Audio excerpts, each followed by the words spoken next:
Hi hello welcome to Theradi Selvi channel. So இந்த video என்னென்னு பார்த்தீங்க அப்படின்னா, கோல்டு சேவிங் ஸ்கீம் வந்து லாபமாக நஷ்டமானு பார்ப்போம்.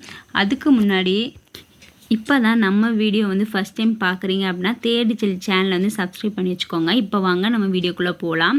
நான் வந்து தங்கமயில் டிஜிகோல்டில் வந்து ஸ்டார்ட் பண்ணியிருக்கேன் அப்படின்றதையும் வீடியோ வந்து போட்டிருக்கேன். அது இல்லாமல் தங்கமயிலில் பார்த்தீங்க அப்படின்னா சூப்பர் கோல்டு சேவிங் ஸ்கீமும் வந்து ஸ்டார்ட் பண்ணியிருக்கேன். நான் எப்படி வந்து ப்ராஃபிட்டாக வந்து கிராம் வந்து வாங்கினேன் அப்படின்னு சொல்லிட்டு தேடி சொல்லி சேனலில் வந்து ப்ளேலிஸ்ட்டில் வந்து இருக்குது. ஸோ கண்டிப்பாக வந்து செக் பண்ணி பார்த்துக்கோங்க. அது உங்களுக்கு வந்து ரொம்பவே வந்து யூஸ்ஃபுல்லாக இருக்கும். ஸோ நான் பண்ண மெத்தட் வந்து நீங்கள் யூஸ் பண்ணிங்க அப்படின்னா எக்ஸ்ட்ரா வந்து ஒரு பவுன் வந்து எக்ஸ்ட்ராவே வந்து வாங்கலாம். வீடியோ வந்து செக் பண்ணி பார்த்துக்கோங்க. கோல்டு சேவிங் ஸ்கீம் ஸ்டார்ட் பண்ணுறவங்களுக்கு பெஸ்ட்டாக வந்து இருக்கும் அந்த வீடியோ. இப்போ பார்த்தீங்க அப்படின்னா கோல்டு சீட்டு போடுறீங்க அப்படின்னா ஜுவல்ஸ் வந்து வாங்குங்க. கோல்டு காயின் வந்து வாங்காதீங்க அப்படி தான் நான் ப்ரிப்பேர் பண்ணுவேன். ஏன் அப்படின்னா ஜுவல்ஸுக்கு வந்து வேஸ்டேஜ் வந்து அதிகமாக இருக்கும். அதே வந்து காயினுக்கு வேஸ்டேஜ் வந்து கம்மி.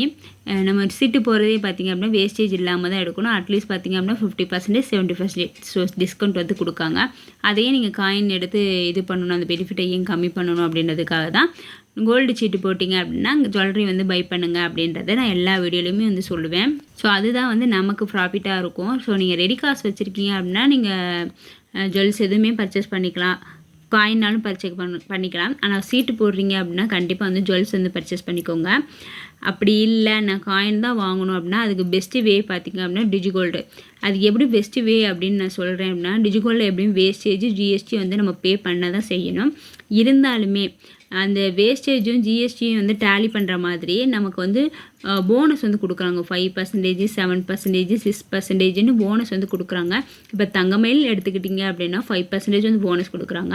இதே போத்தி சொர்ணமங்கள்னா 7%. ஸோ ஸ்ரீகுமரன்னா 6. ஸோ இந்த மாதிரி பர்சன்டேஜ் கொடுக்காங்கள இந்த போனஸ்ஸு. அந்த போனஸை வந்து நம்ம சேவ் பண்ணிகிட்டே வரும்போது நமக்கு வேஸ்டேஜ் வந்து ஃபைனலில் வந்து கட்டுறோம்ல, அதுக்கு வந்து நம்ம யூஸ் பண்ணிக்கலாம் அந்த போனஸை. எப்படியுமே வந்து போனஸ் வந்து வேஸ்ட் ஆகாது. இப்போ நீங்கள் நார்மலாக வந்து காயின் சேர்க்கும் போது நம்ம வேஸ்டேஜ் ஜிஎஸ்டி எல்லாமே வந்து பே பண்ணுற மாதிரி இருக்கும். அதே வந்து நீங்கள் டிஜிகோல்டில் வந்து சேவ் பண்ணிட்டீங்க அப்படின்னா தங்கமாகவும் அதே கிராமாவுமே வந்து வர வைக்கிறாங்க. அதுவும் இல்லாமல் பார்த்தீங்க அப்படின்னா 5% போனஸும் கொடுக்குறாங்க. நம்ம ஃபைனலாக எடுக்கும் போது அந்த வேஸ்டேஜ் வந்து அந்த போனஸ் வந்து நம்ம யூஸ் பண்ணிக்கலாம். ரெடி காசு கொடுத்து நம்ம கோல்டு காயின் வாங்குறதோட டிஜிகோல்டில் வாங்குறது என்னையை பொறுத்த வரைக்கும் ரொம்பவே வந்து பெஸ்ட்டு அப்படின்னு சொல்லுவேன். நீங்கள் தங்கமயிலில் இல்லை போத்தி சொர்ணமங்கல் எதுனாலுமே நீங்கள் ஜாயின் பண்ணிக்கலாம். ஆனால் பெனிஃபிட்டில் வந்து பார்த்தீங்க அப்படின்னா போத்தி சொர்ணமங்கலில் இந்த 2% வந்து இருக்குது. நான் வந்து தங்கமயிலில் வந்து போட்டிருக்கேன். ஸோ இன்னும் நான் பர்ச்சேஸ் பண்ணலை. வீடியோ வந்து கண்டினியூவாக பார்த்துட்ருக்கவங்களுக்கு தெரியும். அதை பற்றி எனக்கு தெரியல. இப்போ போத்தி சொன்னவங்களில் தான் நெக்ஸ்ட்டு போடலாம் அப்படின்ட்டு இருக்கேன். ஸோ அது போட்டேன் அப்படின்னா கண்டிப்பாக வந்து வீடியோ ஷேர் பண்ணுறேன். ஸோ தங்கமயில் டிஜிகோல்டுமே வந்து என்ன ப்ராஃபிட் இருக்குது என்ன லாஸ் இருக்குன்றதையும் சொல்லியிருக்கேன். ஸோ நீங்கள் அந்த ஸ்கீம் வந்து ஸ்டார்ட் பண்ணியிருக்கீங்க அப்படின்னா கண்டிப்பாக அந்த வீடியோ பார்த்துக்கவும் கொஞ்சம் யூஸ்ஃபுல்லாக இருக்கும்.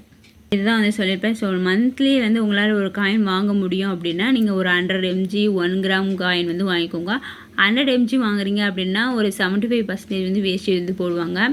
75% வந்து மேக்கிங் சார்ஜ் மாதிரி போடுவாங்க. இல்லை ஆல்மார்க் சார்ஜ் எப்படின்னாலுமே சொல்லுவாங்க. இதே 1 கிராம் வாங்குறீங்க அப்படின்னா வேஸ்டேஜ் வந்து நம்ம பே பண்ணுற மாதிரி இருக்கும். 1 கிராமுக்கு வந்து 2%, 3%ன்னு அப்படி கொடுப்பாங்க. இப்போ ஜிஆர்டினா 2%, தங்கமயில்னால் வந்து 3%, ஸ்ரீகுமாரனா 2%. ஸோ அந்த மாதிரி வந்து போடுவாங்க. நீங்கள் மந்த்லி ஏதாவது ஒரு காயின் வாங்க முடியும் அப்படின்னா நீங்கள் இந்த மாதிரி கூட சேவ் பண்ணிக்கலாம். ஆனால் கோல்டு சீட்டு போட்டோம் அப்படின்னா ஜுவல்ஸ் எடுக்கலாம், காயின் எடுக்கலாம், டைமண்ட் சில்வர் எதுனாலுமே எடுக்கலாம். நமக்கு எது பெஸ்ட்டாக இருக்குது, நமக்கு என்ன ப்ராஃபிட்டாக இருக்குது அப்படின்றத நம்ம பார்த்துக்கணும். இப்போ ஒரு சீட்டு ஜாயின் பண்ணிவிட்டா ஒரு 6 மாதம் வந்து கட்டிகிட்டு இருக்கோம். அதுக்கப்புறம் என்னால் கட்ட முடியல அப்படின்னு தயவு செஞ்சு எதுவுமே நிறுத்திடாதீங்க. ஒரு சீட்டு ஜாயின் பண்ணிட்டீங்க அப்படின்னா எப்படினாலுமே வந்து கட்டிடுங்க. ஆனால் சீட்டு கட்டும் போது பார்த்திங்க அப்படின்னா கோல்டு ரேட்டு எப்படி இருக்குது, இன்க்ரீஸ் ஆயிருக்கா டிக்ரீஸ் ஆயிருக்கா அப்படின்றத பார்த்துட்டு கட்டுங்க. இப்போ ஏதாவது ஒரு ஆப்பை வந்து இன்ஸ்டால் பண்ணி வச்சுக்கோங்க. இப்போ தங்கமயிலையும் பார்த்திங்க அப்படின்னா தங்கமயில் ஆப் வந்து இன்ஸ்டால் பண்ணி வச்சுக்கோங்க. அதிலே வந்து ஷோ ஆகும். ஆனால் பார்த்திங்க அப்படின்னா ஒரு 10 மணி 11 மணிக்கு தான் வந்து அந்த ஆப் வந்து இதாகுது. ஸோ நம்ம சேனல்லே பார்த்திங்க அப்படின்னா கோல்டு ரேட்டு வந்து டெய்லியுமே வந்து அப்டேட் பண்ணிகிட்ருக்கேன். அதுவுமே பார்த்துக்கலாம். இல்லைனா ஒரு சில ஆப்பில் பார்த்திங்க அப்படின்னா 9:30லேருந்து 10:30க்குள்ளே வந்து எப்படியுமே வந்து கோல்டு ரேட் வந்து சொல்லிடுவாங்க. ஸோ அதை பார்த்து கூட நம்ம வந்து அன்றைக்கி கோல்டு ரேட்டு கம்மியாக இருக்கா கூடியிருக்கா அப்படின்னு தான் பார்த்து நீங்கள் ஒரு 11 மணி 12 மணிக்கு மேலே வந்து சீட்டு கட்டணும் அப்படின்னா கட்டிடுங்க. ஸோ டிஸ்கன்டினியூ பண்ணிங்க அப்படின்னா நமக்கு வேஸ்டேஜில் வந்து பெனிஃபிட் இருக்காது. ஸோ 6 மாதம் அப்படின்றதுலேருந்து டிஸ்கன்டினியூ கொடுப்பாங்க. அதுக்கு முன்னாடியே நீங்கள் டிஸ்கன்டினியூ பண்ணிங்கன்னா ஒரு பெனிஃபிட்டுமே வந்து கிடையாது. இதே வந்து 6 மாதம் அப்படின்னா அந்த பெனிஃபிட் வந்து கொஞ்சம் கொஞ்சம் குறைஞ்சிட்டே வரும். இதே வந்து எப்பயுமே எந்த ஷாப்லையுமே வந்து மணி வந்து ரிட்டர்ன் வந்து தரமாட்டாங்க. அப்புறம் நீங்கள் சீட்டு ஜாயின் பண்ணுறீங்க அப்படின்னா அந்த சீட்டு வந்து ட்ரஸ்டபுளாக இருக்கா, ஸோ நம்பிக்கையான கடையா அப்படின்றத பார்த்துட்டு வந்து சீட்டு வந்து ஜாயின் பண்ணுங்கள். ஒருவேளை அந்த ஷாப் வந்து க்ளோஸ் பண்ணிட்டாங்க அப்படின்னா நம்மளால் ஒன்றுமே பண்ண முடியாது. இது கவர்மெண்ட் வந்து ஒரு ஆக்ஷன் கூட எடுக்க முடியாது. ஏன்னா இது வந்து லீகல் கிடையாது. ஸோ அந்தந்த ஷாப்பாக விருப்பப்பட்டு ஒவ்வொரு சேமிப்பாக வந்து நகைச்சீட்டு வந்து கொண்டு வந்துட்டுருக்காங்க. ஸோ அவங்க மாற்றணும் அப்படின்னா அந்த ஷாப் முடிவு பண்ணால் அந்த சீட்டை வந்து மாற்றிடுவாங்க, சேஞ்செலாம் பண்ணிக்குவாங்க. இது வந்து கவர்மெண்ட் வந்து தலையிடாது. நம்ம ஏன் சீட்டு போடுறோம் அப்படின்னா நமக்கு வேஸ்டேஜில் பெனிஃபிட் இருக்குது அப்படின்ட்டு அந்த கடை மேலே நம்பிக்கை இருக்குது அப்படின்னு தான் நம்ம போடுறோம். அதுக்குன்னு சின்ன கடையில் வந்து நகைச்சீட்டு போடக்கூடாதா அப்படின்ட்டு நினைக்கக்கூடாது. ஒரு சில ஷாப்லாம் பார்த்திங்க அப்படின்னா பரம்பரையாக வச்சுருப்பாங்க. அவங்க தாத்தா வச்சுருப்பாங்க, அதுக்கப்புறம் அவங்க அப்பா வச்சுருப்பாங்க, அப்புறம் மகன் வச்சுருப்பான், அப்புறம் பேரன் வச்சுருப்பாங்க.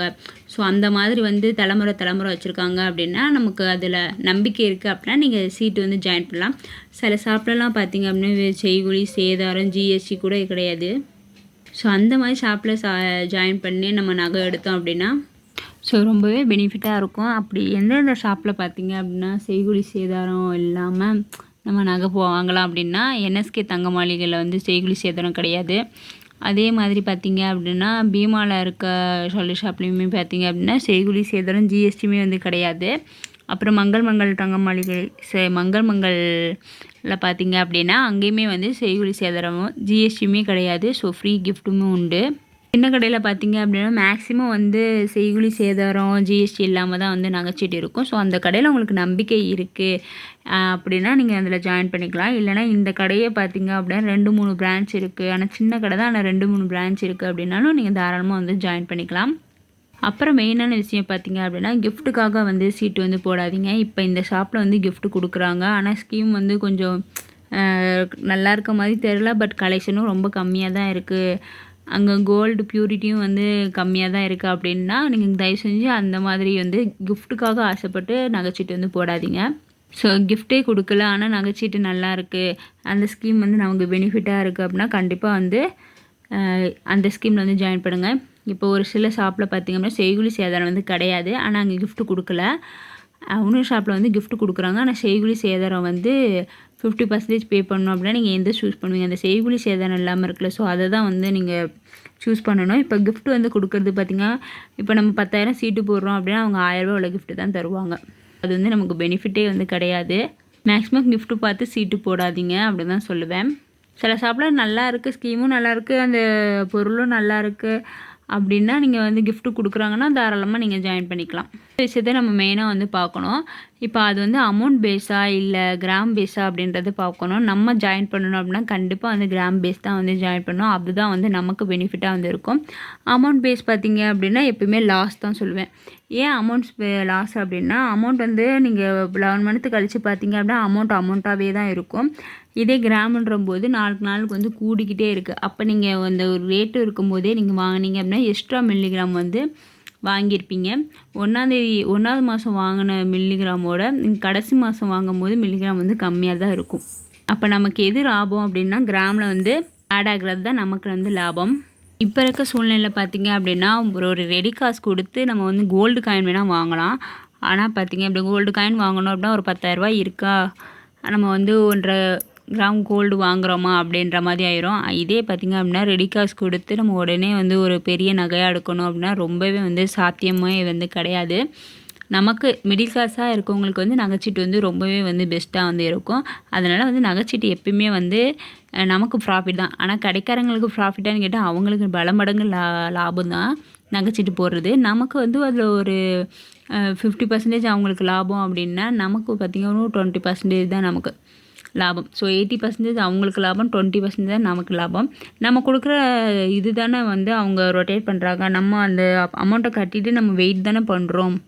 இருந்தாலும் அந்த ஃபைனலில் வந்து நம்ம வந்து வேஸ்டேஜில் டிஸ்கவுண்ட் பண்ணி நம்ம வாங்குகிறோம். ஸோ இது வந்து நமக்கு ப்ராஃபிட் தான். இன்னொன்று பார்த்திங்க அப்படின்னா செய்கூலி சேதாரம் ஜிஎஸ்டி இல்லாத ஸ்கீமாக வந்து போட்டிங்க அப்படின்னா ரொம்பவே வந்து பெனிஃபிட்டாக வந்து இருக்கும். ஸோ நகைச்சீட்டு போடுறதில் ஸோ கிராம் பேஸ் பாருங்கள். ஸோ செய்கூலி சேதாரம் இருக்கா அப்படின்றத பார்த்துக்கோங்க. அப்புறம் பார்த்திங்க அப்படின்னா அந்த இப்போ ஒரு கடை எடுத்துட்டிங்க அப்படின்னா ஸோ அந்த கடை மேலே நமக்கு நம்பிக்கை இருக்கா அப்படின்றத பாருங்கள். டிசைன்லாம் எப்படி இருக்குது அப்படின்றத பார்த்துக்கோங்க. வேஸ்டேஜ் எப்படி போடுறாங்க, எவ்வளோ பர்சன்டேஜ் டிஸ்கவுண்ட் கொடுக்குறாங்க அப்படின்றத செக் பண்ணி பார்த்துக்கோங்க. இப்போ நகைச்சீட்டு போடுறீங்க அப்படின்னா நமக்கு லாபம்தான் வேஸ்டேஜில். கடைக்காரங்களுக்கு பார்த்திங்க அப்படின்னா நம்ம 11 மாதமும் பார்த்திங்க அப்படிங்களுக்கு அவங்களுக்கு வட்டியாக கொடுத்துட்ருக்கோம். ஸோ அதை பார்த்திங்க அப்படின்னா நமக்கு அவங்க வட்டியாக கொடுக்குறாங்க. நம்ம எதுவுமே இல்லாமல் அவங்களுக்கு அமௌண்ட்டை வந்து கொடுக்குறோம். அவங்க வந்து ரொட்டேட் பண்ணிக்குவாங்க. அவங்க ஷாப்பை வந்து கொஞ்சம் டெவலப் பண்ணிக்குவாங்க. அவங்க அந்த அமௌண்ட்டுக்கு வந்து கோல்டு வாங்கி வச்சுக்குவாங்க. நமக்கு வந்து ஃபைனலாக தானே இந்த கோல்டு தராங்க. நம்ம கொடுக்குற அமௌண்ட்டை தான் அவங்க ரொட்டேட் பண்ணிக்குவாங்க அவங்க பிஸ்னஸை டெவலப் பண்ணுறதுக்கு. நீங்கள் கிராமில் வந்து வர வைக்கிறீங்க அப்படின்னா இப்போ நம்ம கட்டுற அமௌண்ட்டுக்கு எவ்வளோ மில்லிகிராம் ஆட் ஆகுது அப்படின்றது தெரிஞ்சுக்கோங்க. சரி, நிறைய பேருக்கு தெரியும், தெரியாதவங்களுக்கு இந்த வீடியோவில் சொல்கிறேன். இப்போ மாதம் வந்து ஒரு 2000 கட்டுறோம் அப்படின்னா நம்ம 2000 டிவைடட் பை அந்த 8300 ஒரு கிராம் கோல்டு ரேட் என்ன இருக்கோ அதை வந்து நம்ம டிவைடட் பண்ணோம் அப்படின்னா மில்லிகிராம் வந்து கிடைக்கும். ஸோ அதுதான் வந்து நமக்கு அக்கௌண்ட்டில் வந்து ஆட் ஆகும். இப்போ வந்து நான் மாதம் வந்து 5000 போடுறேன். அப்போ வந்து 5000 டிவைடட் பை அன்னைக்கு கோல்டு ரேட் எவ்வளோவா இருக்குது, 8300 இருக்கா, அந்த 8300. அப்போ எனக்கு எவ்வளோ ஆட் ஆகும் பார்த்தீங்கன்னா 0.602 மில்லிகிராம் வந்து எனக்கு ஆட் ஆகும். இப்போ நீங்கள் நகைச்சீட்டு கட்டும் போது இந்த மில்லிகிராம் வந்து ஆட் ஆகுதா அப்படின்றத செக் பண்ணி பார்த்துக்கோங்க. இது நகைச்சீட்டுக்கு மட்டும் இல்லை, டிஜிகோல்டுக்குமே வந்து இப்படி தான் வந்து ஆட் ஆகும்.